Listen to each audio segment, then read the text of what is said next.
Umaga sa inyo lahat mga kabayan. Ako'y bibili na ng pandesal. Mamaya bibili ako ng ano dyan, putumaya. Yung turuturan ko, lagi nakapila. Alas 5:15 pa lang ng umaga. So lalabas lang ako dito sa aming labasan dahil nga masarap dito ang pandesal. Palamanaan natin ang putumaya saka Star Margarine. Ngayon ay Biyernes, araw ng Jumaa. So kailangan busog tayo bago pumunta sa masjid para tayo hindi magutom. Kalangitan guys ay sobrang dilim. Sigurado yan, uulan yan mamaya. Sana mamaya gabi na lang. Kasi pag-araw kaya pang trabaho pagka maulan. Ang bibigay dito na liwanag guys ay ang street light lang. Hira pa mga sasakyan na badaan. So ako ipupunta na sa Bikiri guys, aming labasan. See you later. Bibili tayo dito ng pandesal sa Pantipain.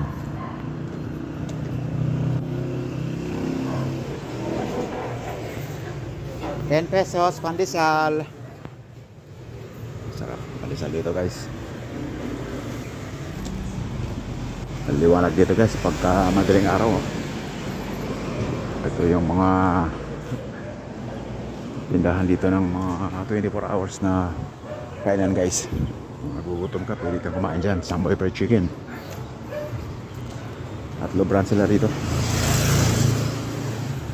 So ito guys, nakala tayo at malapit na tayo sa bilihan ng putumaya. Okay guys, yung nagtitinda ng putumaya sa kanto.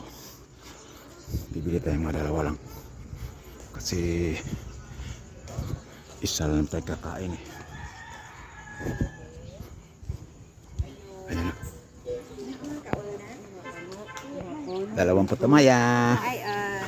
Ito guys, nakabili na akong pandesal. Dadaanin ako sa nagtitinda ng putumaya. Yung kanina maraming nakapila. Nakaupo doon sa aking dinadaanan. Dahil masarap ang putumaya. Para pera lang hot pandesal at saka Star Margarine. Ito na guys, nakabili na ako ng putumaya, dalawa. At siyempre, yung hot pandesal. Yan ang aking almusal ngayon. Masarap to guys, para sarang mainit na kape. Diba? So ilang ko vlog ko sa araw na ito. No? Siyempre mag-like, mag-share at mag-subscribe sa akin channel. So ang Daddy na TV.